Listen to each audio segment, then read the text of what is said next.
শেষের পর এখন বর্তমানে এগিয়ে রয়েছে বিজেপি রাজ্য সভাপতি সুকান্ত মজুমদার। একেবারে টক্করে লড়াই চলছে স্মৃতি। এখন কিন্তু বালুরঘাটের সপ্তম রাউন্ড গণনা শেষে এগিয়ে বিজেপি রাজ্য সভাপতি সুকান্ত মজুমদার।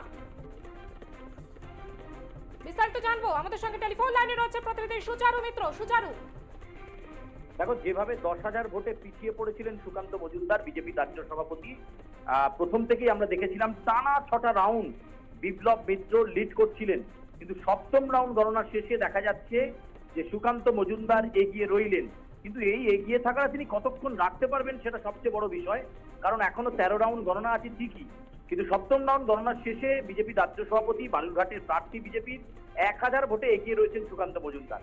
ফলে লোকসভা ভোটে 1000 ভোটের মার্জিন এমন কিছু বিষয় নয়, মানে সেক্ষেত্রে তিনি নিজের গড় রক্ষা করতে পারেন কিনা সেটা খুব গুরুত্বপূর্ণ বিষয়। এই মুহূর্তে গোটা রাজ্যের নিরিখে বিজেপি 10 থেকে 11টি আসনে লিড করছে, ফলে তাতেই কি তাদের যে জায়গা সেটা থামতে হবে, সেটা যদি হয় তাহলে কিন্তু একটা কোল্যাটারাল ড্যামেজ সেটা হয়েছে, এবং এর দায় কে নেবেন?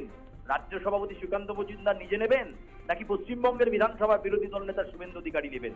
কারণ যেভাবে ফল ডাউন হয়েছে, সন্দেশখালী ইস্যু সেভাবে খাটেনি, ফলে লাখ লাখ ভোটে হাজি নুরুল জিতছেন বসিরহাটে। এমন অবস্থায় সুকান্ত মজুমদারের এগিয়ে থাকার খবরে হয়তো খুব উচ্ছ্বসিত হবেন না বিজেপি কর্মী সমর্থকরা, তবে শেষমেশ কি হয় এই বালুরঘাট কেন্দ্রে তার দিকে কিন্তু তাকিয়ে রয়েছে রাজনৈতিক মহলের একটা বড় অংশ। একেবারে ধন্যবাদ।